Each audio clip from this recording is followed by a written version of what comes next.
अपन start कर रहे हैं अपना चैप्टर नंबर 8 यानी पार्टनरशिप अकाउंट्स। ठीक है, इसमें अपन को 5 यूनिट्स पढ़नी है, जिसमें आज अपन यूनिट नंबर 1 स्टार्ट कर रहे हैं, इंट्रोडक्शन ऑफ पार्टनरशिप अकाउंट। तो गाइस पहले पार्टनरशिप के बारे में जानते हैं। सबसे पहले एक बिजनेस होता है जिसे अपन बोलते हैं सोल प्रोप्राइटरशिप, जिसमें एक व्यक्ति वर्क करता है, एक ही व्यक्ति काम करता है, एक ही व्यक्ति पैसा लगाता है, प्रॉफिट भी वही लेगा, लॉस भी वही लेगा, यानी इसे बोलते हैं सोल प्रोप्राइटरशिप। अगर बिजनेस को बढ़ाना है तो पार्टनरशिप के लिए जाना पड़ता है, जिसमें एक से ज्यादा लोग काम करेंगे। जब ज्यादा लोग काम करेंगे तो ज्यादा पैसा लगाएंगे बिजनेस में, ठीक है, और बिजनेस में जब ज्यादा पैसा लगाएंगे तो बिजनेस का एक्सपांशन भी ज्यादा होगा। ठीक है, तो ये सारी अपॉर्चुनिटीज किसमें मिलती है जी? पार्टनरशिप के अंदर। इसलिए हमें पार्टनरशिप पढ़नी है। इसमें लिखा है डेफिनेशन पढ़ते हैं। सबसे पहले लिखा हुआ है इंडियन पार्टनरशिप एक्ट 1932। तो गाइस ये बात याद रखनी है आपको कि जो अपन पार्टनरशिप पढ़ रहे हैं ये इंडियन पार्टनरशिप एक्ट 1932 के अकॉर्डिंग अपन को पढ़नी है। इसमें सारे के सारे जो भी पॉइंट्स दिए हैं वो इंडियन पार्टनरशिप एक्ट 1932 के अकॉर्डिंग अपन को पढ़ने हैं। तो सबसे पहले डेफिनेशन दी हुई है जो कि सेक्शन 4 में है, इंडियन पार्टनरशिप एक्ट 1932 जो कि इसका एक्ट है, और उसमें सेक्शन 4 में इसकी डेफिनेशन दी हुई है। डेफिनेशन सेम होती है जो आपने 12th क्लास में पढ़ी है, सेम वही डेफिनेशन है कि पार्टनरशिप जो होता है इज द रिलेशन होता है बिटवीन पर्सन का, मतलब पर्सन्स के बीच का रिलेशन है। Who have agreed to share the profit, वो एग्रीड होते हैं प्रॉफिट को जो है शेयर करने के लिए। ठीक है, of a businessman carried on by all or any of them acting for all, उनमें से या तो एक के द्वारा या सबके द्वारा बिजनेस को चलाया जा सकता है। ये डेफिनेशन का मतलब है। एक बार इसको दोबारा समझते हैं कि पार्टनरशिप में क्या होता है, एक से ज्यादा लोग होते हैं। ऑब्वियसली बात है, एक जना में तो पार्टनरशिप नहीं चलाएगा, उसको तो अपन सोल प्रोप्राइटरशिप कहेंगे, तो इसलिए दो व्यक्ति की जरूरत है। तो दो व्यक्ति मिलकर यानी दो पर्सन मिलकर बिजनेस को कैरी ऑन करते हैं, उसे अपन बोलते हैं पार्टनरशिप करते हैं। तो वो जो प्रॉफिट कमाएंगे वो आपस में शेयर करेंगे। ठीक है, उनमें से या तो एक के द्वारा या फिर उनमें से सबके द्वारा बिजनेस को चलाया जा सकता है। यानी आपने एक वर्ड पढ़ा होगा, यानी एक पार्टनर सबके लिए और सब पार्टनर एक के लिए एज अ एजेंट का वर्क करते हैं, जो कि हम अभी पढ़ने वाले हैं। ठीक है, तो वही लिखा हुआ partnership is relation between person who have agreed to share the profit of a business carried on by all or any of them acting for all. ठीक है, अब बात कर लेते हैं इसके फीचर्स ऑफ पार्टनरशिप। पार्टनरशिप की फीचर्स क्या होंगे? तो इसमें लिखा हुआ है existence of an agreement. Obviously बात है कि जी पार्टनर्स के बीच में एग्रीमेंट तो होना चाहिए। एग्रीमेंट रिटन भी हो सकता है, ओरल भी हो सकता है, दोनों में से कोई भी टाइप का एग्रीमेंट हो सकता है। लेकिन ओरल एग्रीमेंट ना कोर्ट के द्वारा क्या नहीं होता, यानी कि मान्य नहीं होता, यानी कोर्ट उसको लायबल नहीं करती। ठीक है जी, तो इसलिए अगर रिटर्न होगा तो अच्छी बात है, लेकिन दोनों में से कुछ भी हो सकता है। पार्टनरशिप में ऐसा कुछ भी नहीं है। ठीक है जी, बिजनेस हो सकता है, ट्रेड हो सकता है, व्यापार ऑक्यूपेशन हो सकता है, प्रोफेशन हो सकता है, कोई भी आप तरीके का बिजनेस कर सकते हैं, लेकिन बिजनेस का होना जरूरी है। शेयरिंग ऑफ प्रॉफिट, ऑब्वियसली बात है कि प्रॉफिट को क्या करेंगे, शेयर करेंगे पार्टनर्स आपस में। जहां पे प्रॉफिट की बात चल रही है तो वहां पे अपन लॉस की बात कर लेंगे, जहां कोई प्रॉफिट बटेगा तो लॉस भी बटेगा।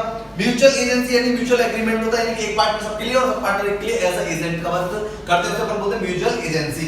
उसके बाद minor as a partner share profit only. तो ये माइनर, वैसे तो अपन पार्टनर जो होता है ना वो माइनर नहीं हो सकता, लेकिन अगर माइनर है पार्टनर तो वो केवल शेयर प्रॉफिट ओनली, केवल वो प्रॉफिट के लिए ही वर्क करेगा, केवल उसको प्रॉफिट में हिस्सा दिया जाएगा, यानी माइनर एज अ पार्टनर हो सकता है। तो इसके एक फीचर है जिसमें एक्जिस्टेंस ऑफ एन एग्रीमेंट पढ़ लिया, बिजनेस होना चाहिए, शेयरिंग ऑफ प्रॉफिट होना चाहिए, म्यूचुअल एजेंसी होना चाहिए। माइनर एज अ पार्टनर, यानी कि वो पार्टनर यानी माइनर को वैसे पार्टनर नहीं बनाया जा सकता, लेकिन अगर माइनर को बना लिया गया पार्टनर तो उसको प्रॉफिट में ही हिस्सा दिया जाता है, लॉस में उसको हिस्सा नहीं दिया जाएगा।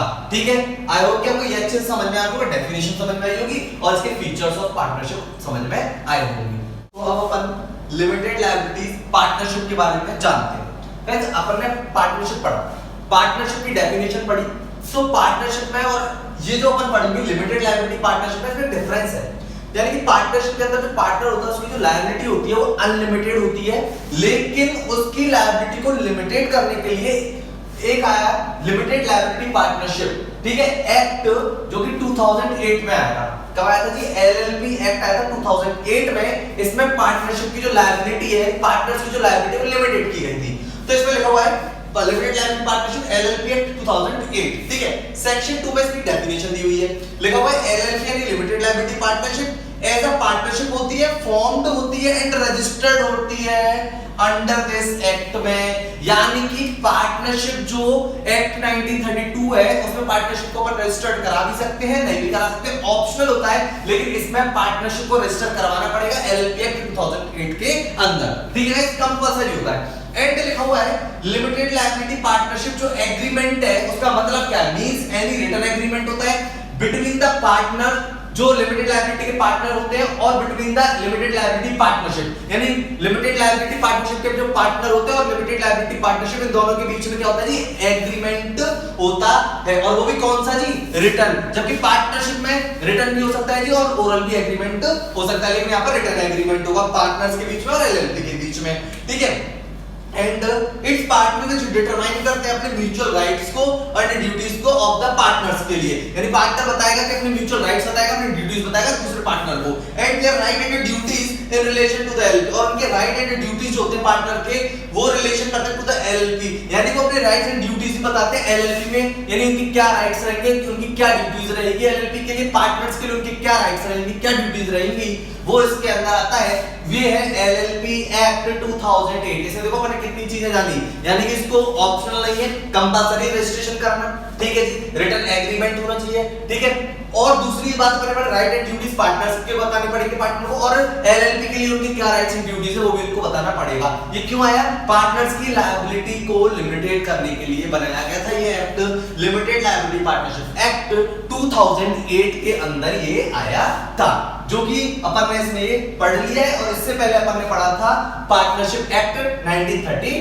तो अपन बात करने वाले हैं यानी पार्टनरशिप और एलएलपी के बीच में डिफरेंस, यानी पार्टनरशिप के बीच में और लिमिटेड लायबिलिटी पार्टनरशिप के बीच में डिफरेंस अपन बात करने वाले हैं। और डिफरेंसेस के पॉइंट्स ये दिए हुए हैं। पहला एप्लीकेबल लॉ, अपन को पता है इंडियन पार्टनरशिप एक्ट 1932 एप्लीकेबल होता है इस पे, और limited liability partnership act 2008 applicable होता है लिमिटेड लायबिलिटी पार्टनरशिप के लिए और पार्टनरशिप के लिए 1932। पहला पॉइंट रजिस्ट्रेशन अपन ने बताया था, इसमें तो ऑप्शनल है, आप 1932 पार्टनरशिप में आपको रजिस्टर करवा भी सकते हो और नहीं भी कर, लेकिन इसमें कंपलसरी है with ROC register of company के। यहाँ पर क्रिएशन यानी कि created by an agreement, agreement के द्वारा क्रिएट हो जाता है, और ये क्रिएट होता है किसके द्वारा जी, लॉ, यानी लिमिटेड लायबिलिटी पार्टनरशिप लॉ के द्वारा क्रिएट होती है, और पार्टनरशिप किसके द्वारा होती है, पार्टनर्स के बीच में एग्रीमेंट के द्वारा, ठीक है। बॉडी कॉर्पोरेट पार्टनरशिप में नहीं होगा, लेकिन एलएलपी में बॉडी कॉर्पोरेट हो सकता है जी, limited liability partnership body corporate कर सकता है। सेपरेट लीगल एंटिटी की बात करें, सेपरेट लीगल एंटिटी का मतलब क्या होता है कि यानी ओनर अपने, यानी ओनर जो होता है ना वो बिजनेस से अलग होता है, ठीक है, बिजनेस अलग होता है, ओनर अलग होता है, पार्टनरशिप अलग है, पार्टनर्स अलग है। तो यहाँ पे तो सेपरेट लीगल एंटिटी नहीं है, मतलब पार्टनर्स अपने नाम से असेट्स परचेज कर सकता है, पार्टनर अपने नाम से केस कर सकता है, सेल कर सकता है, परचेज कर सकता है, लेकिन एलएलपी में पार्टनर अपने द्वारा कुछ नहीं करेगा, सारा का सारा जो भी काम होगा, चाहे वो सेल करे, चाहे वो परचेज करे, चाहे वो असेट्स को परचेज करे, सेल करे, सब एलएलपी के नाम से होगा, यानी लिमिटेड लायबिलिटी पार्टनरशिप। दोनों में डिफरेंस बता देता हूं कि मतलब क्या, सेपरेट लीगल एंटिटी का मतलब ये होता है जैसे कि कंपनी में चलते हैं, जैसे बात करें कंपनी के बारे में, तो रिलायंस जो कंपनी का एक एग्जांपल है, रिलायंस कंपनी है, तो रिलायंस की कई सारे बिजनेस, रिलायंस ट्रेंड है, रिलायंस फुटवियर है, ठीक है, रिलायंस डिजिटल है। तो आप कोई भी चीज परचेज करते हैं तो क्या मुकेश अंबानी के नाम से बिल कटता है, क्या नहीं कटता ना, रिलायंस के नाम से कटता है, इसलिए कंपनी अलग है और ओनर अलग है, वो सेपरेट है, सारा काम किसके नाम से होता है, कंपनी के नाम से। तो इसलिए ऐसे सारा काम किसके नाम से होगा, लिमिटेड लायबिलिटी पार्टनरशिप के नाम से होगा, ठीक है। चेक इशू होंगे तो इसके नाम से होंगे, नेगोशिएबल इंस्ट्रूमेंट होंगे तो इसके नाम से होंगे, ठीक है। लेकिन यहाँ पर ऐसा नहीं होता है पार्टनरशिप के बीच में, इसलिए यहाँ पर लिखा हुआ सेपरेट लीगल एंटिटी इसमें एप्लीकेबल नहीं है, और इसमें सेपरेट लीगल एंटिटी होता है, ऐसा कंपनी की तरह होती है limited liability partnership. Perpetual succession, अगर बात करें परपेचुअल सक्सेशन का मतलब क्या होता है कि किसी के आने से और किसी के जाने से कोई फर्क नहीं पड़ता, बिजनेस कंटिन्यूटी चलता रहता है। लेकिन पार्टनरशिप में ऐसा नहीं है, अगर कोई पार्टनर आएगा तो पार्टनरशिप में दिक्कत है, जब कोई पार्टनर जाएगा या किसी की डेथ होगी तो दिक्कत आती है, यानी पार्टनरशिप में परपेचुअल सक्सेशन नहीं होता, इफेक्ट होती है पार्टनरशिप, ठीक है, बंद भी होती है पार्टनरशिप। लेकिन perpetual succession LLP as a company की तरह वर्क करती है, तो लिखा हुआ है it has perpetual succession and individual partner may come and go, मतलब आ भी सकता है, जा भी सकता है, लेकिन एलएलपी अपनी तरह कंटिन्यूअस चलती रहेगी। लेकिन पार्टनरशिप में ऐसा नहीं है, यानी किसी के आने से किसी के जाने से फर्क पड़ता है, यानी कोई पार्टनर आएगा तो फर्क पड़ेगा, और कोई पार्टनर की डेथ होगी या कोई रिटायर होगा तो फर्क पड़ेगा, यानी पार्टनरशिप में। लेकिन एलएलपी में ऐसा नहीं है, एलएलपी कंटिन्यू चलती रहती है, जैसे कंपनी में किसी के मेंबर के आने से और जाने से कंपनी को कोई फर्क नहीं पड़ता, तो ये कंपनी की कैरेक्टरिस्टिक होती है perpetual succession.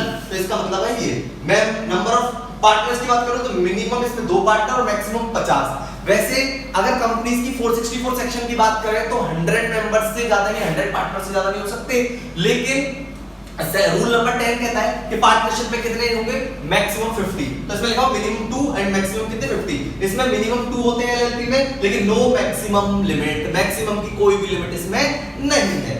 Ownership of asset, firm can not own any asset, मतलब फर्म अपने नाम से कोई असेट परचेज नहीं करती, the partner own the assets of the firm, ठीक है। तो यानी पार्टनर की असेट्स होती है इसमें। एलएलपी एंड इंडिपेंडेंट होते हैं, एंटिटी कैन ओन असेट्स, मैंने आपको बताया था कि अपने नाम से परचेज करती है कौन, एलएलपी, लेकिन यहां पर नहीं है, यहां पर पार्टनर्स के नाम से होता है, ठीक है। लायबिलिटी ऑफ पार्टनरशिप मेंबर, यानी कि यहां पर अनलिमिटेड है, ठीक है, यहां पर पार्टनर्स की जो लायबिलिटी है अनलिमिटेड है, यहां पर लेकिन लिमिटेड है, यानी कि उसका जितना प्रॉफिट शेयरिंग रेशियो होगा, ठीक है, या उसका जितना शेयर होगा वहां तक की उसकी लायबिलिटी बनेगी। यहां पर लायबिलिटी है लिमिटेड है। प्रिंसिपल एजेंट रिलेशनशिप इसके अंदर होता है कि पार्टनर्स आर एजेंट होता है ऑफ द फर्म का एंड ईच अदर का, यानी कि एक पार्टनर दूसरे पार्टनर के लिए, दूसरा पार्टनर पहले पार्टनर के लिए एज अ एजेंट का वर्क करता है, ठीक है। लेकिन पार्टनर आर एजेंट होता है केवल फर्म का। यहां पर जो बात करते हैं एलएलपी में, जो पार्टनर होता है वो एजेंट होता है केवल फर्म का, ठीक है, and not of other partner, वो अदर किसी पार्टनर का एजेंट नहीं होगा। तो आई होप कि गाइस आपको ये बात समझ में आई होगी। ये डिफरेंसेस थे, एप्लीकेबल ऑफ लॉ पढ़ा अपन ने, रजिस्ट्रेशन पढ़ा, क्रिएशन पढ़ा, बॉडी कॉर्पोरेट पढ़ा, separate legal entity, perpetual succession, number of partner, ownership of asset, liability of partnership, liability of partner members और principal agent and relationship. I hope कि ये आपको अच्छे से समझ में आ गया होगा। इससे पहले अपन ने एलएलपी के बारे में पढ़ा और इससे पहले अपन ने पढ़ा है पार्टनरशिप के, दोनों के एक्ट के बारे में पढ़ लिया और ये अपन ने इनके डिफरेंसेस के बारे में पढ़ लिया। अगर आपको ये डिफरेंसेस भी याद है तो भी अपना काम कंप्लीट हो जाता है इस जगह पे आके, ठीक है गाइस। तो गाइस अपन बात करते हैं पार्टनरशिप डीड के बारे में। यानी पार्टनरशिप डीड क्या है? Relation between the partners, relation between partners is governed by mutual agreement known as a partnership deed. मतलब इनके बीच में म्यूचुअल एग्रीमेंट होता है पार्टनर्स के बीच में, ठीक है, वो होता है अपना पार्टनरशिप डीड। पार्टनरशिप डीड बनाई क्यों जाती है? It should be comprehensive to avoid dispute later on, यानी कि पार्टनर्स के बीच में डिस्प्यूट ना हो, इसलिए पार्टनरशिप डीड को क्रिएट किया जाता है। रिलेशन होता है between the partners govern by the mutual agreement होता है आपस में, known as a partnership deed. मतलब पार्टनर्स के बीच में म्यूचुअल एग्रीमेंट होगा तब पार्टनरशिप डीड क्रिएट हो जाएगी, ठीक है। अब और ये क्यों होती है? यानी डिस्प्यूट को होने से रोकती है, यानी पार्टनर्स के बीच में कोई डिस्प्यूट हो उसको रोकती है, इसलिए पार्टनरशिप डीड बनाई जाती है। अब इस पार्टनरशिप डीड के अंदर क्या-क्या चीज होती है तो कुछ पॉइंट्स लिखे हैं उसको अपन समझते हैं। The name and address of the firm and partner, firm का नेम होता है, एड्रेस होता है, ऐसे पार्टनर का नेम होता है और एड्रेस होता है, ठीक है जी। नेचर ऑफ बिजनेस, बिजनेस का नेचर बताया जाता है, किस टाइप के बिजनेस हम लोग करने वाले हैं वो पार्टनरशिप डीड के अंदर होता है। प्रॉफिट शेयरिंग रेशियो होता है, पार्टनर्स के बीच में प्रॉफिट शेयरिंग रेशियो में कितना कितना शेयर बांटा जाएगा वो होता है। कैपिटल कंट्रीब्यूशन, यानी पार्टनर के बीच में पार्टनर्स के द्वारा कितनी कितनी कैपिटल कंट्रीब्यूट की जाएगी पार्टनरशिप के अंदर वो बताया जाता है। ड्राइंग होती है, कितनी कितनी ड्राइंग की जा सकती है पार्टनर्स के द्वारा, ठीक है जी। Interest on capital and drawing, capital पर कितनी इंटरेस्ट अलाउड होगी यानी दी जाएगी और ड्राइंग पर कितनी इंटरेस्ट चार्ज की जाएगी वो बताया जाएगा। Method of recording of firms account, यानी फर्म के अकाउंट को रिकॉर्ड करने के मेथड इसमें बताए जाएंगे। पार्टनर से सैलरी एंड कमीशन, यानी पार्टनर को कितनी सैलरी देनी है, कमीशन कितना देना है, वो चीज इसके अंदर दी गई होगी, यानी पार्टनरशिप एग्रीमेंट, पार्टनरशिप डीड के अंदर। ऑडिटिंग ऑफ अकाउंट, अकाउंट्स की ऑडिटिंग किस टाइप से होगी, कब होगी, कौन सी ऑडिट होगी वो बताई जाएगी। ड्यूरेशन ऑफ पार्टनरशिप, सबसे मोस्ट पॉइंट है जी ड्यूरेशन ऑफ पार्टनरशिप का, ड्यूरेशन कितना रहेगा, 2 साल, 5 साल, 10 साल, ठीक है, ये सब बताया जाएगा। ड्यूरेशन, टाइम ड्यूरेशन बताया जाएगा। इंटरेस्ट ऑन पार्टनर्स लोन, यानी पार्टनर्स ने अगर कोई लोन दे रखा है पार्टनरशिप फर्म को तो उस पर कितना इंटरेस्ट दिया जाएगा पार्टनर को वो भी बताना है। Method of maintaining partners capital account, partners की कैपिटल अकाउंट को मेंटेन किस मेथड से किया जाएगा वो भी बताना है। गाइस एक्चुअली अपन इस पॉइंट को भी पूरा पढ़ने वाले हैं।